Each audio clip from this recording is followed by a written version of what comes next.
Boa noite, pessoal. Estamos juntos aí para mais uma live aqui no canal. Aguardamos aí a presença de todas as pessoas que têm recebido aí as notificações do YouTube, o convite, né, a participar das lives aqui do canal. Convido vocês, desde já, a se inscreverem nesse canal e no canal do professor Samuel Merbach, que a partir de 100 inscritos nós podemos fazer a live a partir desses canais, né?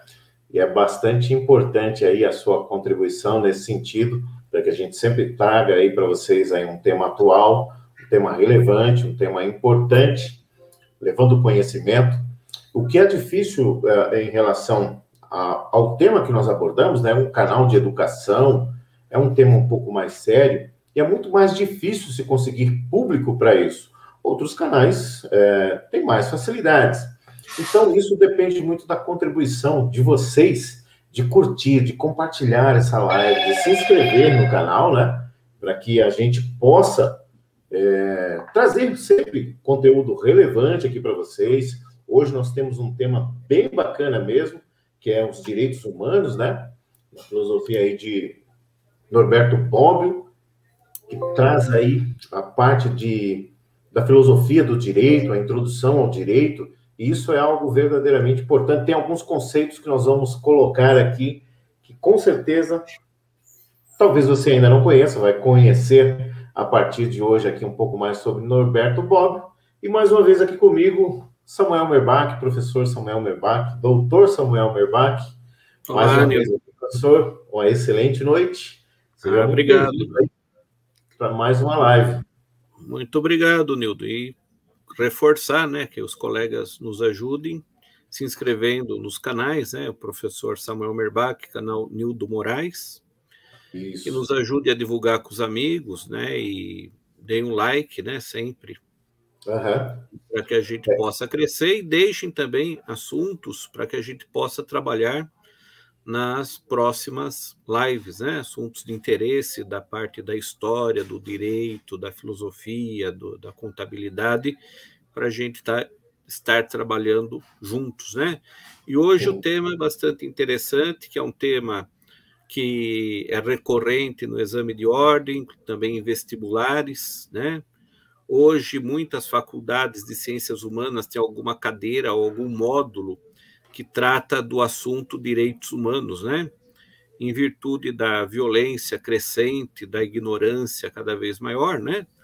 Os direitos humanos servem como uma forma de procurar melhorar o mundo, melhorar as pessoas e minimizar as coisas negativas que a gente vive na atualidade, né?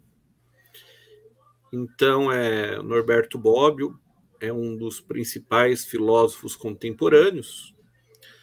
Falar um pouquinho da vida dele, né? Para aqueles que não conhecem, Norberto Bobbio, filósofo militante político, foi professor italiano, considerado um dos maiores pensadores do século XX, né? Norberto Bobbio nasceu em Turim, na Itália, em 1909. Em 1927, ingressou na Universidade de Turim, no curso de Direito.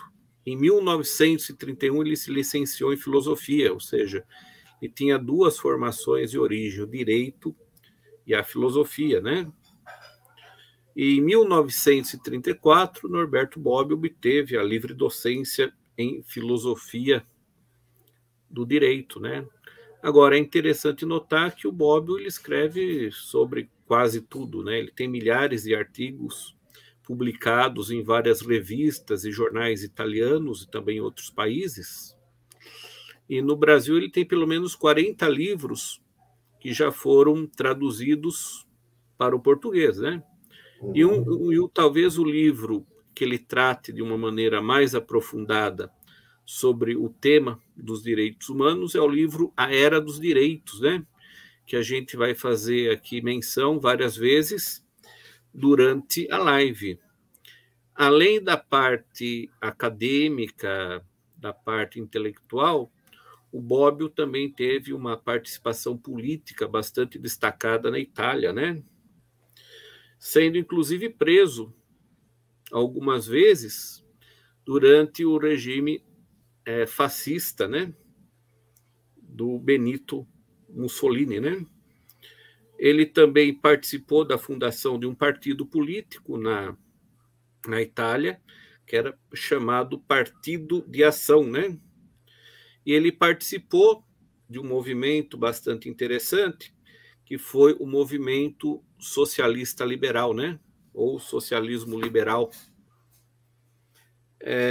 Em 1939 e 1942, ele lecionou na Universidade de Siena. Após o fim da Segunda Guerra Mundial, Bobbio militava no chamado Partido da Ação, e ele também tinha uma participação política, intelectual, bastante destacada na Itália, né? Em 1948, Norberto Bobbio assumiu a cadeira de Filosofia do Direito na Universidade de Turim. Em 1955, publicou estudos sobre a teoria geral do direito, né? E, diante disso, ele continuou escrevendo várias obras. Em 1972, Bobbio se transferiu para a Faculdade de Ciência Política de Turim, onde ensinou filosofia política até o ano de sua aposentadoria, que foi em 1988, como professor emérito, né? Em 1975, ele iniciou na Itália um debate sobre socialismo, democracia, marxismo, liberalismo, que influenciou várias gerações europeias, né? E em 1984, ele foi nomeado senador vitalício, né, pelo presidente Sandro Pertini. E dentre as obras dele que mais se destacam, além da Era dos Direitos, nós temos, por exemplo, a Teoria da Ciência Jurídica, Política e Cultura, as ideologias e o poder em crise, o futuro da democracia, Tempo da Memória, Elogio da Serenidade, dentre outras, né? E uma das maiores contribuições que ele deixou para a gente foi a teoria geracional dos direitos, que a gente vai abordar na live de hoje.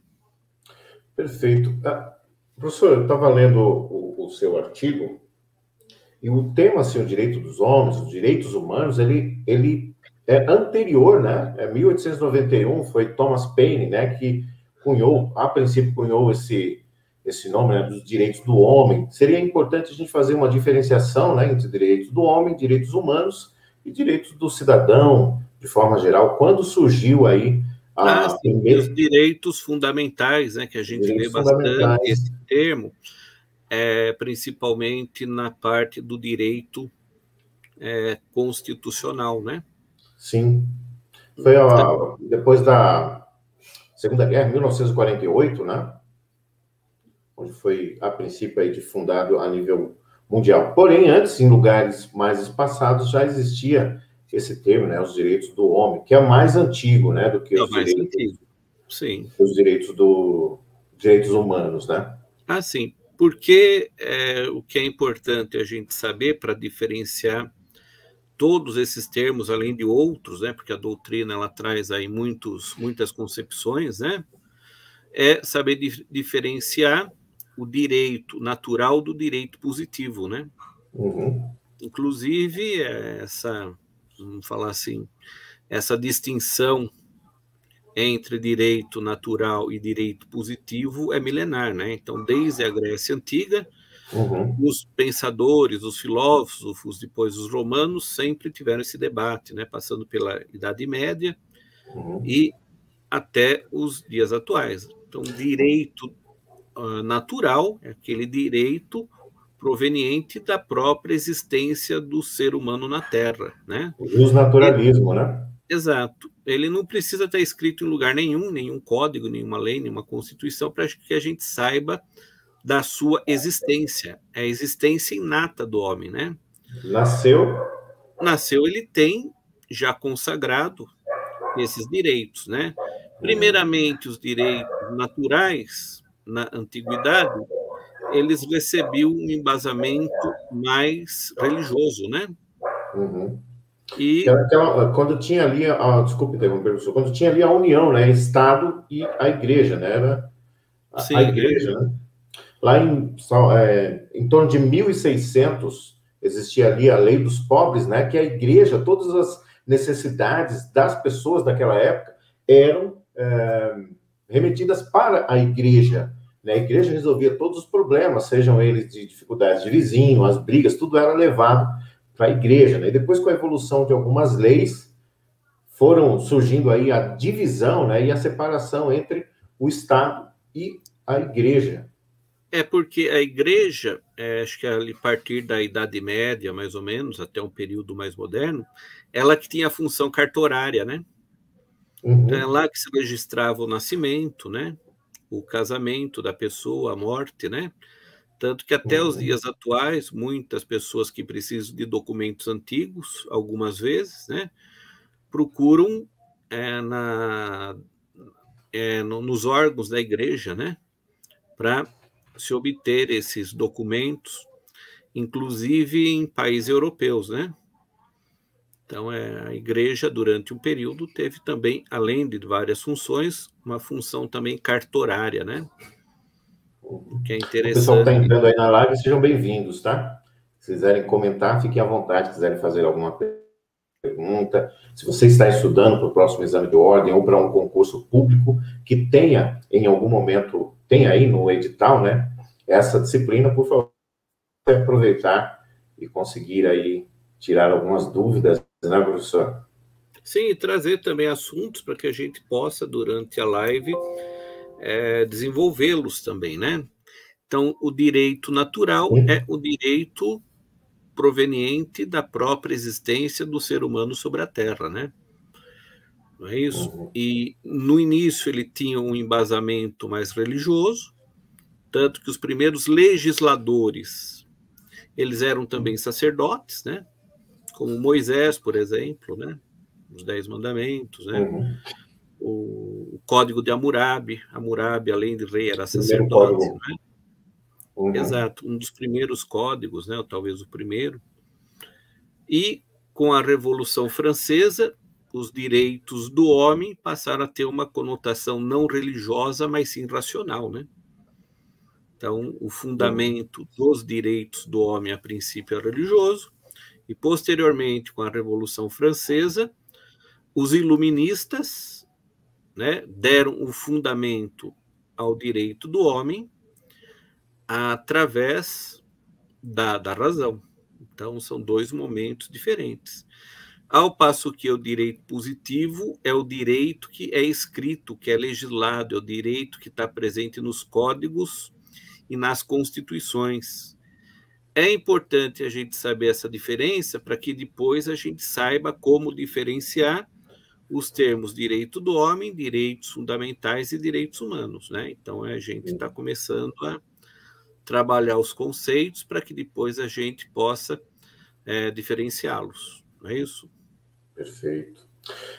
Professor, depois de surgir essa diferenciação, como o senhor colocou aí, quando surgiu lá, né, os direitos fundamentais, eles foram por geração, né? Fundamentais de primeira geração, de segunda geração, Ah, terceira sim. geração, hoje já está se falando em quarta e quinta Quarta e geração. quinta geração, exatamente, né? Então, olha só, então vamos usar a concepção do Norberto Bobbio, né? Então, segundo o entendimento dele, direito do homem se refere ao direito natural do homem. Ou Uhum. seja, quando o direito ainda não foi positivado, né? Quando esse direito natural é positivado nas constituições dos países, esse direito natural positivado vai receber o nome de direito fundamental.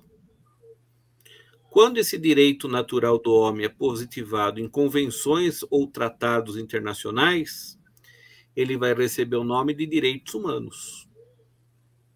Tá? Então, o direito ele nasce como direito natural e, posteriormente, alguns desses direitos naturais, com o desenvolvimento da história do direito, eles vão sendo codificados Então, quando esse direito é codificado, quando ele é legislado em constituições, ele recebe o nome direito fundamental. Por isso que nos livros de direito constitucional a gente tem muito, né, esse termo direito fundamental. Tá? Ao passo que, quando esse direito ele é positivado, quando é legislado em códigos, tratados e convenções internacionais, ele vai receber o nome, então, de direitos humanos. Né? Então, essa é uma diferenciação que é importante. Né? E o Norberto Bobbio ele vai falar que os direitos humanos, né, eles nascem na Era Moderna. Antes da Era Moderna, havia somente vestígios de direitos, né? Porque o Norberto Bobbio fala na Era dos Direitos que, antes da Revolução Francesa, o que havia era os nobres e os súditos, né? Ou você era um nobre ou era um súdito. A partir da Revolução Francesa é que surge o conceito novo de cidadania. Então, aquele súdito vai se transformando num cidadão, né? Então, é por isso que o livro dele chama A Era dos Direitos. A Era dos Direitos começa na Era Moderna e, conforme o entendimento mais atual, a partir da Revolução Francesa. Né? Então, a Revolução Francesa é o marco divisor entre Era de Direitos e Era de Deveres, né? Porque antes da Revolução havia muito mais deveres e quase nenhum direito, né? E os direitos começam a se desenvolver, segundo Norberto Bobbio, a partir da Revolução Francesa, né?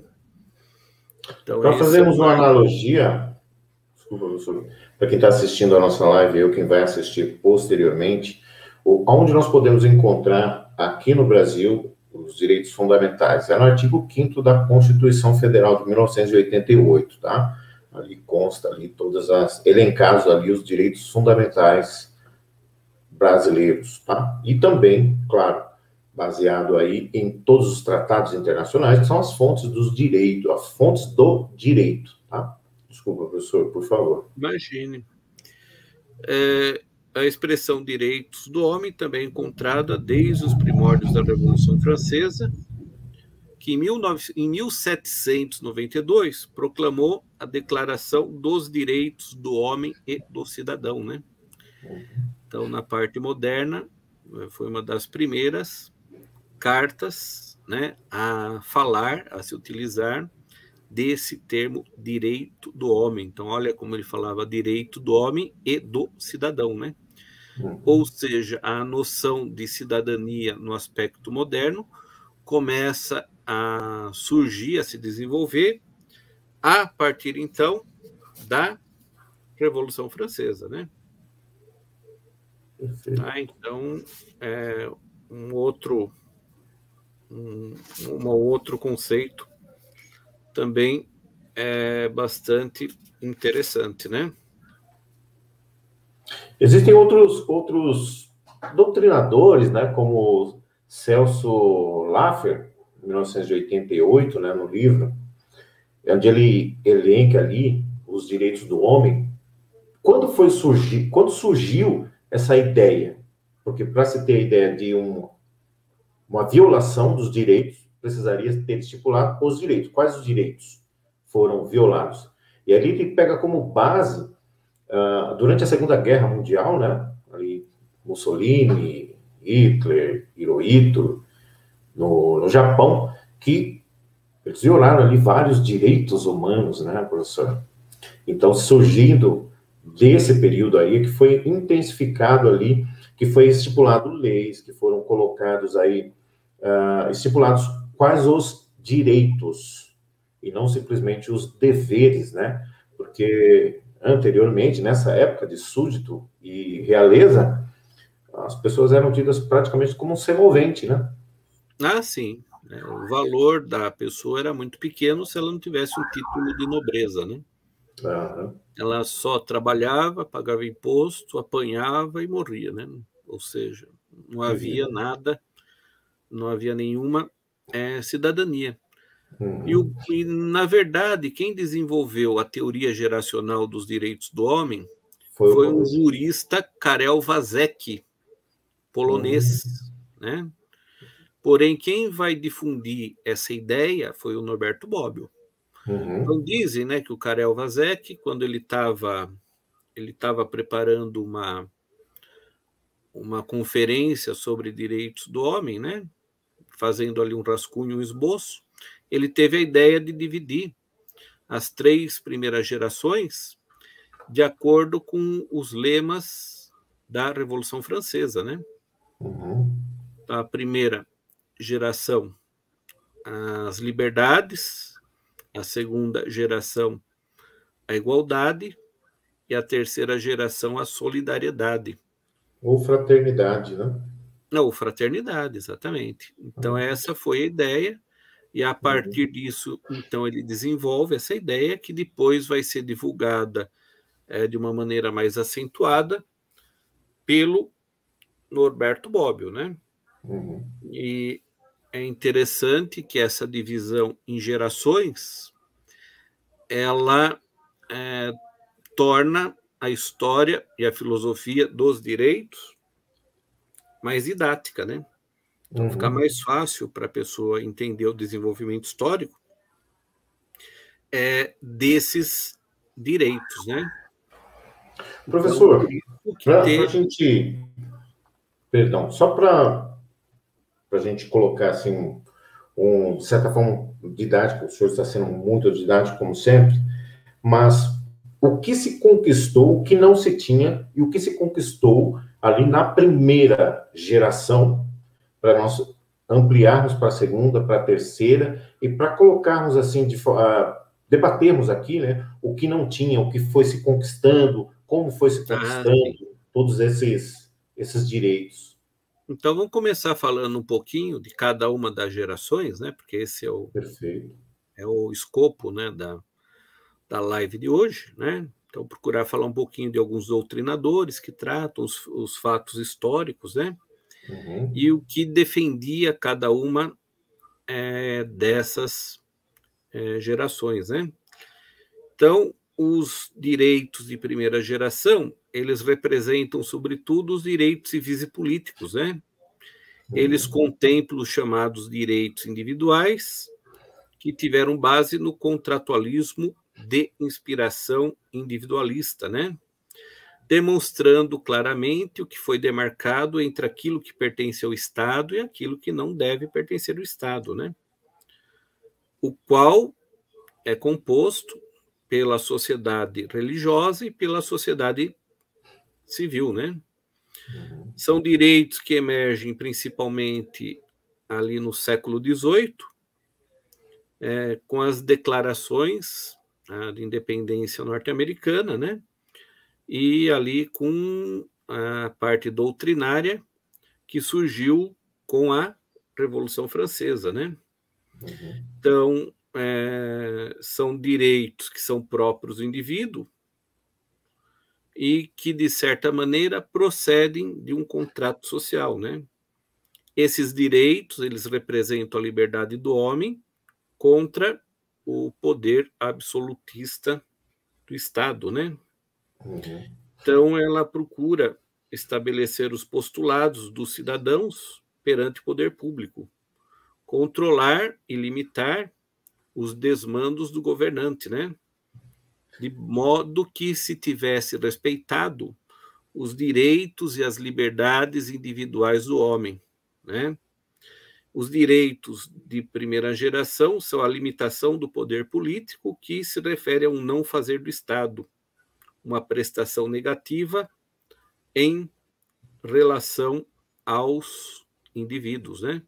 Então, a primeira geração, ela tem por base a Revolução Francesa, as declarações norte-americanas, as declarações ali de independência, né? E o que ela defende é o direito individual. Quais seriam alguns exemplos, por exemplo, de direitos individuais, né? Direito ao pensamento, a liberdade de expressão, o direito do sujeito escolher a sua religião, dele expressar a sua vontade, né?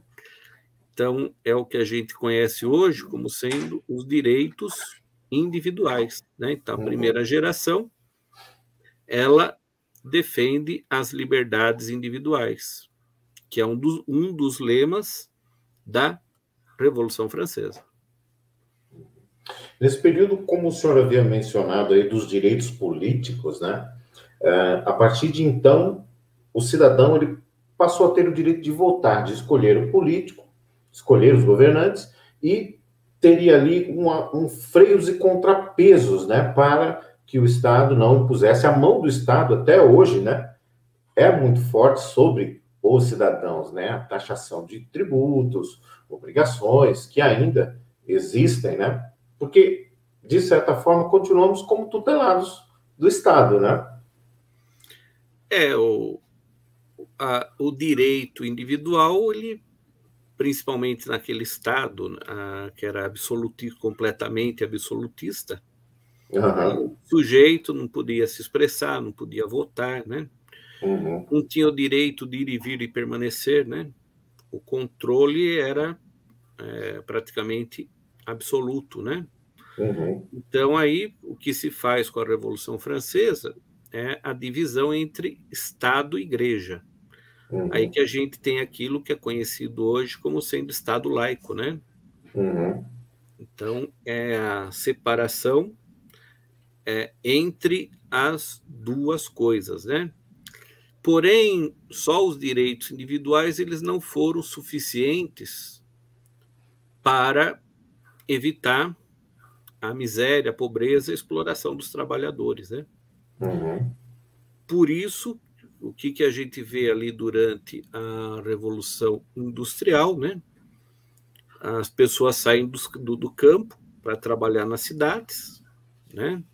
Chegando na cidade, tem pouco emprego e muita gente querendo trabalhar, que vai criar o que o Marx chamava de reserva, né? Um grupo de reserva, e com isso, então, o que acontece? O salário caía, né? Por quê? Porque não havia direito trabalhista. Os direitos trabalhistas estavam surgindo a partir desse momento. O exército industrial de reserva, né? Que o Marx fala, né? Aí que acontece?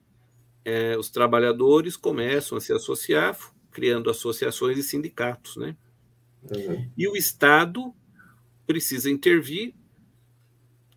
Por quê? Porque o simples trato entre pessoas em condições econômicas diferentes não trazem liberdade alguma, né? Ou seja, aquele que não tem acabava se sujeitando às condições impostas por aquele que tinha, né? Ou seja, a luta de classes, né? Isso então é luta de classes. Então, aí é que vai surgir a necessidade de se ter a igualdade, os chamados direitos coletivos, né? Então, vão surgir as primeiras leis trabalhistas, as primeiras leis previdenciárias, né? Aí é que vai surgir aquilo que é chamado como estado do bem-estar social, né? Então, aqui a gente e só colocando um negócio aqui, professor, para o pessoal, nós estamos aqui falando sobre a historicidade, tá? Nós não estamos apontando, nós estamos trazendo aqui para vocês como se sucedeu, como é hoje e como foi essa evolução até chegarmos hoje aqui, tá? Praticamente aqui colocando para vocês uma grande aula, né? Aí do professor Samuel, eu só estou aqui fazendo aqui algumas perguntas para instigar aqui as respostas. Você está colaborando também bastante. Como um mediador aqui apenas. Então, aqui o que vai acontecer? A necessidade do Estado intervir para a defesa do mais fraco, né? Então, aí surgem as primeiras leis trabalhistas. Então, para a gente ter uma ideia das primeiras leis trabalhistas que surgiram na Inglaterra durante a época da Revolução Industrial, elas falavam, por exemplo, que a mulher grávida poderia trabalhar apenas 10 horas por dia, né? Só 10 horas. Só 10 horas. Essas foram as primeiras leis trabalhistas, né? Que o menor de 10 anos não podia trabalhar, né? Essas foram as primeiras leis trabalhistas, né? Só para a gente ter uma ideia da exploração que acontecia dentro das indústrias, né? Então, o Estado, ele acaba intervindo, né? E é aí que surge a questão pública, as primeiras escolas públicas, os hospitais públicos, né? E aquilo que a gente conhece hoje como sendo o estado do bem-estar social, né? Se o sujeito ele é tributado, se ele cumpre os seus deveres, ele tem direito que o Estado lhe forneça uma saúde pública de qualidade, uma educação de qualidade, um transporte coletivo e condições para que ele possa se desenvolver, né? Não adianta você ter somente liberdade se você não tem dinheiro, né? Então, aqui, como contemplar a liberdade individual com a igualdade, né? É isso que o Norberto Bobbio vai estar discutindo, né? Como que seria uma discussão de valores, até onde vão as liberdades individuais e até onde começa ou intervém o Estado, né? Então, essa é uma discussão bastante interessante do Bobbio, né? A gente está trabalhando com valores, né? O valor igualdade versus valor liberdade individual. Como contemplar isso, né? Algumas sociedades de caráter mais liberal, elas acabaram contemplando mais as liberdades individuais, e as sociedades socialistas acabaram contemplando mais a igualdade, né? De tal maneira que foi aí nessa segunda geração que surge os direitos coletivos, né? Como exemplo, a gente tem o direito do trabalho e o direito previdenciário. Porém, a humanidade cresceu, a tecnologia se desenvolveu, né? O que era difuso se transformou em coletivo, e aí então vai aparecer aquilo que foi classificado por Bobbio como sendo a terceira geração dos direitos do homem, né? O Bobbio sempre usa o termo direito do homem, tá? Ele não faz essa diferenciação. Seria interessante, professor, fazer uma conceituação, uma divisão dos conceitos, né? Difuso e coletivo, né? Sim. Vamos falar assim de uma maneira mais simplificada, né? Mas que todo mundo entende. Direito coletivo, você consegue quantificar o número de pessoas. Então, numa ação coletiva, 100 empregados entraram com uma ação contra a empresa. São 100 pessoas. O direito difuso, ele abrange um número tão grande de pessoas que a gente não consegue quantificar. E exemplo disso seria o direito ambiental, uma violação ambiental. Que eu ia utilizar. Uma violação ambiental, né? Ela atinge um número tão grande de pessoas que às vezes são milhares, pode até ser mais que milhares de pessoas. O efeito estufa, ela prejudica milhões de pessoas, não é isso? A contaminação de um oceano são milhões de pessoas. E outro exemplo de direito difuso que nós temos também são algumas concepções de direito do consumidor, né? Quando se faz um recal, por exemplo, né? Você não consegue quantificar quem foram as pessoas que foram prejudicadas. Aí se faz o recal, né? A divulgação numa mídia pública para que as pessoas que adquiriram um carro do ano tal vão à concessionária para fazer uma revisão, para fazer um conserto, né? E essa terceira geração, ela vai ter como valor a fraternidade ou a solidariedade. Por quê? Porque é durante essa terceira geração que a gente vai ter principalmente a Segunda Guerra Mundial, né? Então, na Segunda Guerra Mundial, as armas de destruição em massa se desenvolvem muito, inclusive as armas nucleares, né? E pela primeira vez se teve o lançamento de 2 bombas atômicas, que aconteceu muito sobre o conhecidas, Japão, né? Hiroshima e Nagasaki, né? Foram 2 bombas atômicas que mataram milhares de pessoas. E junto a isso, nessa Segunda Guerra Mundial, o nazifascismo, né?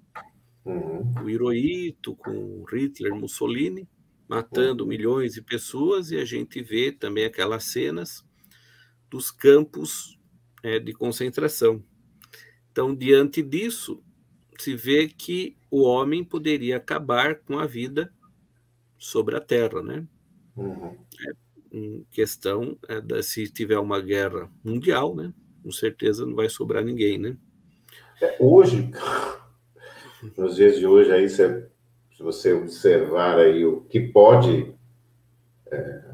a globalização, né? A globalização e a tecnologia tão avançada, o enriquecimento de urânio em alguns países, aonde ainda se tem isso daí, verdadeiramente, se não houver aí um certo controle, isso pode dizimar grande parte aí da humanidade. É por isso, né, que após a Segunda Guerra Mundial surgiu a ONU, a Organização das Nações Unidas, é uma instituição de caráter global.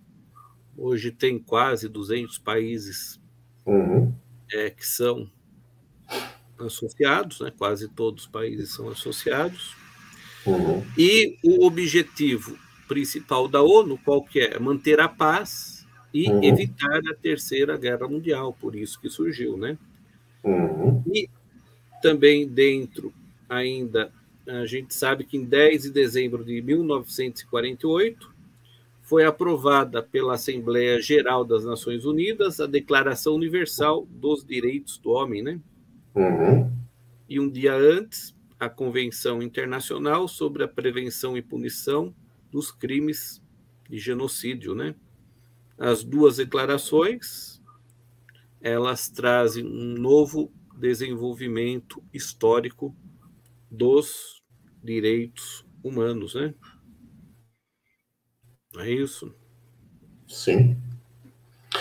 Aí depois até aqui nós observamos aí, analisamos a primeira, a segunda, a terceira, mas sempre tem alguma coisa, um certo descontentamento, uma busca por ampliar os direitos, e aí surgiu mais uma geração, a 4ª geração, professor. Sim, recentemente, né? Aí o biodireito. A biodireito, a bioética, né? Então, o Norberto Bobbio, no livro Era dos Direitos, ele nos diz que a 4ª geração se refere à manipulação genética, à biotecnologia, à bioengenharia, e ela aborda reflexões que tratam da vida e da morte, né? Que devem ter um debate prévio, né? Dessa geração se determinam os alicerces jurídicos dos avanços tecnológicos e seus limites constitucionais. Então, olha só, a bioética, ela trata do quê? Ela trata principalmente do comportamento dos pesquisadores em pesquisas, em questões que tratam da vida e da morte, né? E o biodireito, ele vai normatizar assuntos que tratam da vida e da morte. Então, como exemplo disso, né, a gente tem a pena de morte, né, que é um tema muito discutido, a questão do aborto, a questão da eutanásia, a clonagem de animais e de seres humanos, né? Então, todos esses assuntos estão enquadrados dentro da chamada 4ª geração de direitos humanos, né? E hoje se fala, inclusive, na proteção do patrimônio genético, né? É isso? O Bobbio, ele entende que a 4ª geração dos direitos do homem se refere aos efeitos cada vez mais traumáticos da pesquisa biológica, que permitirá, inclusive, manipulações do patrimônio genético de cada indivíduo, né? Então, por exemplo, a clonagem, né? É isso. Isso ficou muito em evidência quando houve aquela ovelha Dolly, né? Todo mundo, Sim. Quem tem aí mais de 20 anos de idade, 30 anos de idade, passou, né? Conheceu esse caso muito emblemático aí, que houve uma clonagem de uma ovelha. Infelizmente, chegou a durar alguns meses, né? Não teve uma vida longa, Útil, né? muito longa, né? Mas, para quem não, porventura, alguém não sabe, eu acho interessante a gente colocar alguns conceitos e explicar o que seriam esses conceitos, né? Se você não sabe o que é eutanásia, por exemplo, o desligamento dos equipamentos hospitalares que mantém alguém vivo, mas que ele só está vivo por causa desses equipamentos. Se desligar, ele morre. Ou seja, pessoas que estão em estado vegetativo, elas não respondem, se alimentam por sonda, não conversam, não reconhecem ninguém, elas simplesmente vegetam. Então, isso também é um ponto aí de grande polêmica, de muita discussão, assim como o aborto, assim... A pena de morte, né? A pena de morte. E, assim, nós estamos tratando aqui, pessoal, mais uma vez, eu acho importante ressaltar, nós estamos colocando os temas, tá? Não estamos falando isso é certo, isso é errado. Nós estamos colocando os temas, que são temas polêmicos, mas são temas que precisam ser aí apresentados, porque é uma realidade hoje, né? É uma realidade. Não estamos debatendo aqui o mérito em si. É claro que se você tem algum parente que você percebe ali, eu particularmente nem vou nem me colocar numa situação como essa para não... Né, professor? E um fato importante, Nildo, dentro desse debate que a gente está comentando, né, é que a Declaração Universal do Genoma Humano e dos Direitos Humanos foi aprovada em 1997 por muitos países, onde cada um dos países signatários se comprometeu a divulgá-lo e a buscar soluções, objetivando, né, a conciliação entre o avanço da tecnologia e o respeito dos direitos do homem, né? Ou seja, a pesquisa ela pode avançar até onde, né?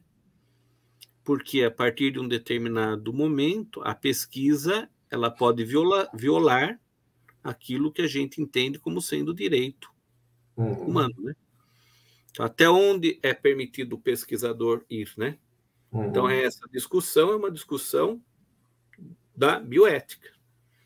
E quem normatiza questões que tratam da vida e da morte, né, se enquadra dentro daquilo que é conhecido como o biodireito. A gente está diferenciando a bioética do biodireito, né? Então, exato. Como conciliar a pesquisa científica com os valores do homem, né? Então, essa é uma discussão que o Bobbio trouxe à baila na época, né? E que é um debate que acontece até os dias de hoje, né? Pesquisa com células-tronco, a gente teve a lei de biossegurança brasileira, né? Então, dentro do nosso ordenamento também tem bastante coisa que trata desses assuntos, né? É um assunto que traz, assim, um certo espanto, né? Para muitas pessoas. São realidades. Agora passamos aí pelo direito de liberdade, direito de igualdade, direito da fraternidade, bioética, mas ainda passando da quarta geração, atualmente, na era da tecnologia, o que nós temos aí, professor? É a quinta geração, né, dos direitos do homem, né? É importante salientar, né, que o Norberto Bobbio, ele morreu em janeiro de 2004 e ele escreveu somente até a quarta geração, né? Então, a quinta geração ela é mais encontrada em doutrinadores europeus. No Brasil não tem muita, ainda não se tem muita bibliografia que se relaciona ao tema, né? A quinta Eu queria fazer um parênteses aqui, professor, se me permitir. É que talvez as pessoas que estejam assistindo, que vão assistir, nós estamos falando aqui de Norberto Bobbio, e geralmente quando nós estamos falando de um filósofo, de alguém que escreveu um teórico tão de grande importância, né, muito profundo, as pessoas têm a ideia de alguém lá de trás. Nós falamos de uma lei aprovada em 1997, lei de genoma, de preservação de genoma, e talvez algumas pessoas tenham pensado, puxa, mas de quanto que era esse cara? Tá aí. Faleceu em 2004, 80? 80? Ele... Não vou lembrar direito, ele olhou, né? Sim, né? Mas é alguém contemporâneo, tá, pessoal? Norberto Bobbio é contemporâneo. Ele nasceu em 1909, morreu em 2004, né? Ou seja, ele passou por grandes eventos. Ele passou pela Primeira Guerra Mundial, pela Segunda Guerra Mundial. 94 anos. Quase um centenário, né? 94 Foi senador anos. Vitalício na Itália. Então, a obra dele é bastante numerosa, né? Bastante grandiosa. E uma das contribuições que ele trouxe para a gente é exatamente essa, sobre as teorias geracionais do direito do homem. Então, vamos à quinta, né, Nildo? Então, a quinta que é mais atual, né? É a mais atual. Será que era a sexta?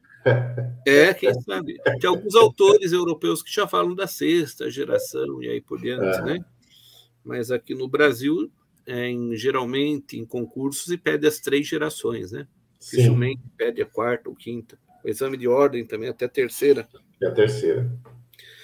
Então, um assunto que merece mais reflexão no Brasil, por ser ainda pouco estudado, é a quinta geração dos direitos do homem, que trata da questão da cibernética e da internet, né?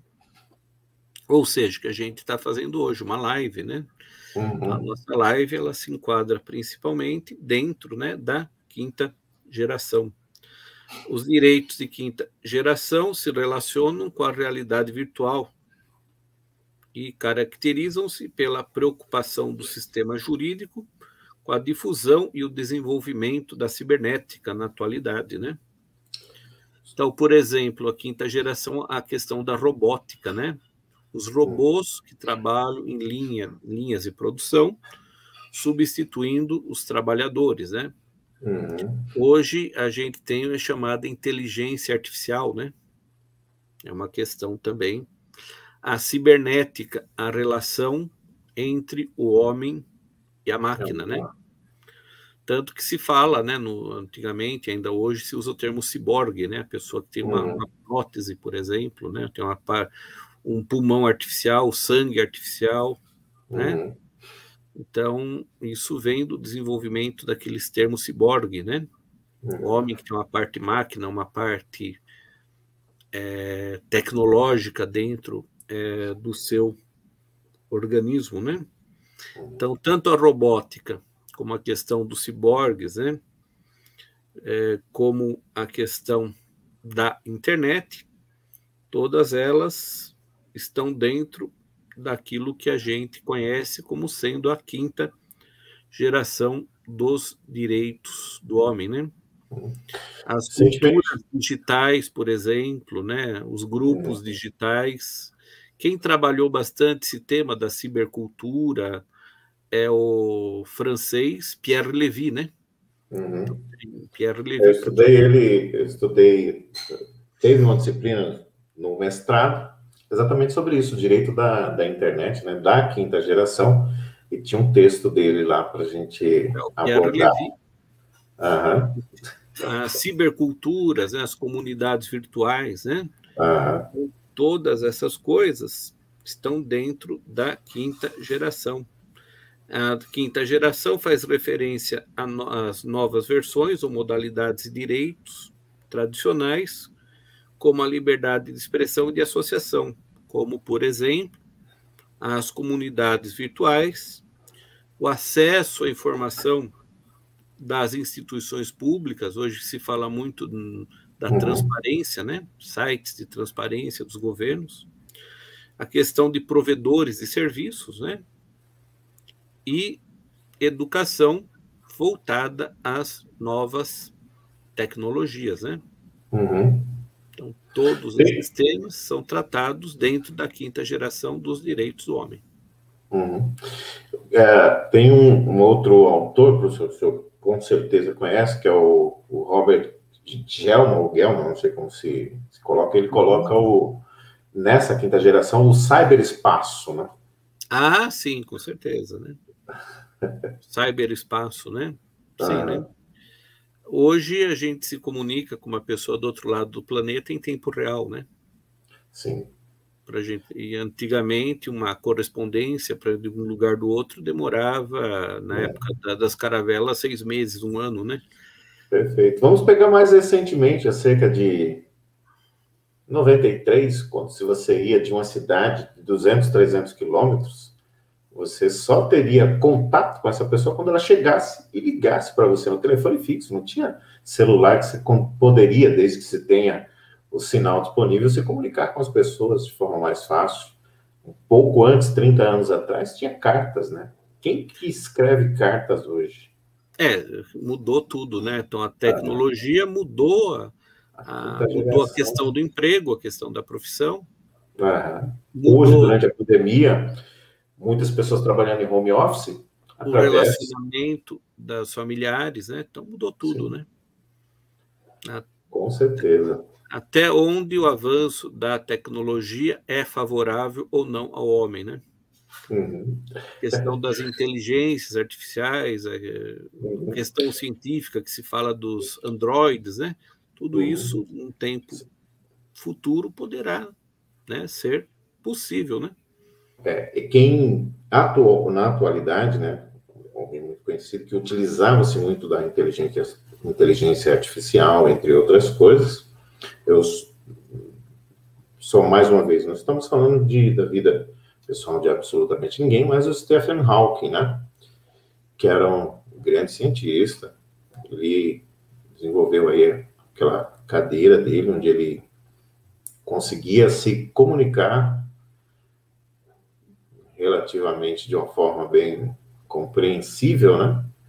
Mas, assim, a inteligência artificial, e existe a inteligência artificial sendo ainda trabalhada e desenvolvida, que tem, por exemplo, apps de bancos, né? É uma inteligência artificial.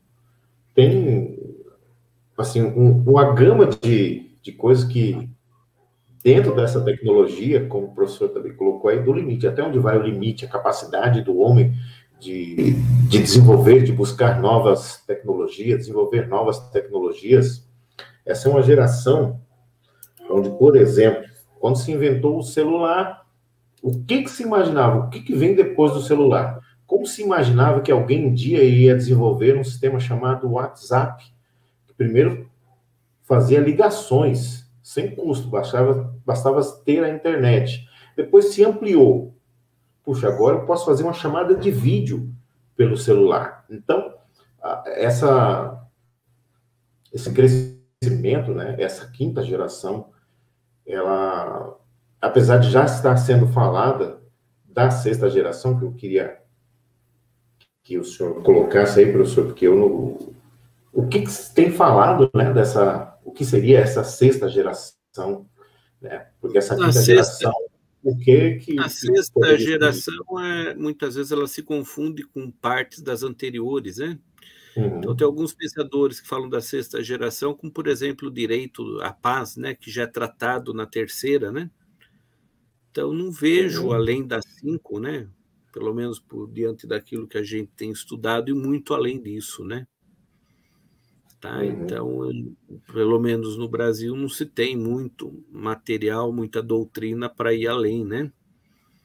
Mas alguns pensadores que eu acabei lendo, eles acabam fazendo referência àquilo que já foi visto nas gerações anteriores, né? Então, pelo menos se fosse aqui no Brasil, ainda não há uma grande novidade, né? Muitos fazem referência seja, a assuntos tratados nas gerações anteriores, né? Como se fosse uma reedição, né? Uma reedição. Vamos fazer aí Bom, é isso, pessoal. Agora nós temos um convite muito especial. Haverão muitas outras lives aqui no canal. Nós esperamos com essa live compartilhar conhecimento com vocês. Para você que está participando de um concurso, que vai participar, está se preparando para um concurso, se inscreva nos nossos canais, mais uma vez, isso é muito importante. Para você é algo muito simples, mas para a gente que desenvolve, que produz o conteúdo, isso é assim, um grande incentivo para continuarmos fazendo. Porque daqui de onde nós estamos, deixamos aí um certo tempo para apresentarmos esse material para você, lemos, preparamos, e o que a gente pede? Só que você se inscreva, curta, compartilhe em um grupo, 2 grupos, 3 grupos, 4 grupos, já que estamos falando aí da 5ª geração, né, da cyberespaço. Pois não, professor. E, Nildo, aproveitando o ensejo, né, para os colegas que quiserem se aprofundar sobre a filosofia jurídica do Norberto Bobbio, eu tenho o meu livro, né? Opa, eu tenho o livro, ganhei o livro no lançamento, tá? Sim, esteve presente, né? Socialismo. Deixa eu ver se ele está aqui. Aqui, Socialismo Liberal na Filosofia Norberto Bobbio, editora Paco de Jundiaí, se alguém tiver interesse, né, em se aprofundar no estudo da filosofia do socialismo liberal de Bobbio, ele deve estar no... o livro de minha autoria, né? Socialismo Liberal na Filosofia Norberto Bobbio, de minha autoria, da editora Paco de Jundiaí, né? É só entrar no site da editora para adquirir a obra, né? Que trata exatamente desses assuntos que nós abordamos na live de hoje, né? Maravilha. A questão do liberalismo, a questão do socialismo, né? As liberdades individuais, o valor da igualdade, né? E como conjugar tudo isso, né? Pessoal, agradecemos aí a presença de vocês. Convite para a próxima live, na próxima quarta-feira. Sobre o que nós vamos falar, professor? Falar sobre a patrística, né? Sobre a filosofia da Idade Média, né? Que teve como seu principal expoente o Santo Agostinho, né? Exatamente. E todas as coisas, toda a importância desse grande filósofo, teólogo, né? Sim. A questão do maniqueísmo, por exemplo, a questão da culpa. Isso. Para quem não sabe, Santo Agostinho, antes de se tornar um sacerdote, um doutor da igreja, ele era de fato um doutor, teve a sua vida aí voltada para o direito, tá? Era um advogado. E um grande orador e escritor também, né? Com certeza. Então já fica o convite para a próxima live. Já está no canal disponível aí o link para que você adicione aí o lembrete. Quando faltar aí meia hora, você vai ser notificado. Mais uma vez, convido vocês a se inscreverem no canal do professor Samuel Merbach. Tem também o meu canal, professor Nildo Moraes, professor Samuel Merbach, para que a gente continue postando lá aulas. Um outro ponto muito importante, pessoal, é que vocês sugiram algum tema, tá? Sobre o que nós podemos falar aqui. O professor Samuel pode falar sobre muito mais coisas do que eu. Imagine, nós podemos abordar aqui, ó, direito tributário, direito constitucional, administrativo, empresarial. Aí o professor Samuel, aí... Filosofia também. Filosofia, todas essas matérias, além dessas matérias, processo civil, CPC, direito internacional. Escrevam abaixo, né, Nildo, trazendo para a gente sugestões que a gente possa desenvolver, né? Sim, a gente pesquisa, prepara a live, faz todo o script, busca aí, se for algo relacionado a algum concurso, se for o caso, passa o edital aí dessa matéria que a gente dá uma estudada, tá? E, assim, dicas, professor, que a gente tinha combinado, quais são as ideias que nós temos aqui, tá, pessoal? De montarmos um curso online, ou um curso ou de filosofia, ou de direito tributário, colocarmos aí professor Samuel tinha dado a ideia de fazer um quadro de dicas de português para concurso. Isso é muito importante, também para a sua vida, para uma entrevista de empregos, para a sua fluência verbal diária. São coisas aí que a gente pretende trazer aqui para vocês e vocês fiquem à vontade para sugerir algum tema, tá? A próxima live, na próxima quarta-feira, no mesmo horário, nós vamos falar sobre patrística, filosofia e um pouco de teologia. E eu creio que vai ser necessário, porque depois a gente pode colocar para a parte escolástica, né, de São Tomás de Aquino, podemos colocar outras... esse assunto aí vai umas 3 lives, né, professor? Sim, a gente vai falar também os aspectos da filosofia do direito, né? Tanto do Santo Agostinho, como depois do São Tomás de Aquino. A teoria das leis, né? A teoria da justiça, que inclusive são assuntos que caem em exame de ordem e também em concursos públicos, né? Perfeito. Então, a gente não vai esquecer também da filosofia do direito, né? A teoria da lei e a teoria da justiça, né? Além da biografia, né? Um pouquinho da biografia dos pensadores, né? Que também é importante. Professor, um convite para uma live que pegarmos outros pensadores aí, que é um assunto que eu gosto bastante, com certeza o senhor deve conhecer, sobre o estoicismo.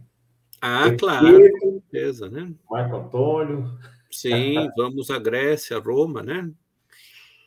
E ver a influência, né, desses pensadores, dessas filosofias ainda nos dias de hoje, né? Com certeza. Resiliência. Esse sim, é o lema do estoicismo, tá, pessoal? Para que vocês possam conhecer. Se não leram ainda, leiam, que é algo, assim, verdadeiramente... Faremos também indicações bibliográficas, né? Para aqueles que quiserem se aprofundar sobre o assunto, né? Maravilha, então. Pessoal, muito obrigado pela participação de vocês. Desejamos aí que vocês tenham uma noite de sono tranquila. Bom dia, boa tarde ou boa noite aí, dependendo da hora que você estiver assistindo essa live. Para você que ficou até o final, muito obrigado. Obrigado mais uma vez, professor. Que o senhor possa difundir aí conhecimento sempre aí, cada vez mais. Obrigado, Nildo. Eu agradeço também pelo convite, né? E convidar todos para a próxima quarta, às 21 horas, né? No mesmo canal. Até chegarmos a 100 inscritos, só deixando claro, até chegarmos a 100 inscritos nos nossos canais de educação, tá, pessoal? Isso é muito importante, porque aí a gente faz a live direcionada nos canais, tá? Para mim é um grande prazer. Só que, assim, se fizer só aqui no meu canal, professor, os outros canais, né? Sim, vamos fortalecer os outros canais também, né? Sim, vamos fortalecer todos os canais, né? Isso. Então, é importante que depois a gente direciona para aqueles canais, tá, pessoal? Sim, com certeza. Mim, é um grande prazer aqui ter vocês aqui, ter o professor Samuel. Obrigado. E convidamos aí, caso você esteja assistindo e tenha um tema e gostaria de participar de uma live conosco, nós três, fique à vontade também, tá bom? Eu vou deixar aqui o e-mail do professor Samuel Merbach, que é professor Samuel Merbach. Vou escrever aqui para vocês, @gmail.com, tá? Professor Samuel Merbach, @gmail.com. O meu é profnildomorais@gmail.com. Sugiram algum tema, entrem em contato para que vocês possam também adquirir aí os livros. Não é somente esse livro, tem outros livros aí também, né, professor? Sim, com certeza. À medida em que a gente for fazendo os temas e vamos desenvolvendo os temas, a gente sempre vai trazer as referências bibliográficas para aqueles colegas que quiserem se aprofundar sobre os temas, né? Com certeza. Perfeito. Então, gente, boa noite, professor. Bom descanso. Boa noite, Nildo. Boa noite a todos. Até a próxima quarta, às 21 horas. Até mais. Obrigado.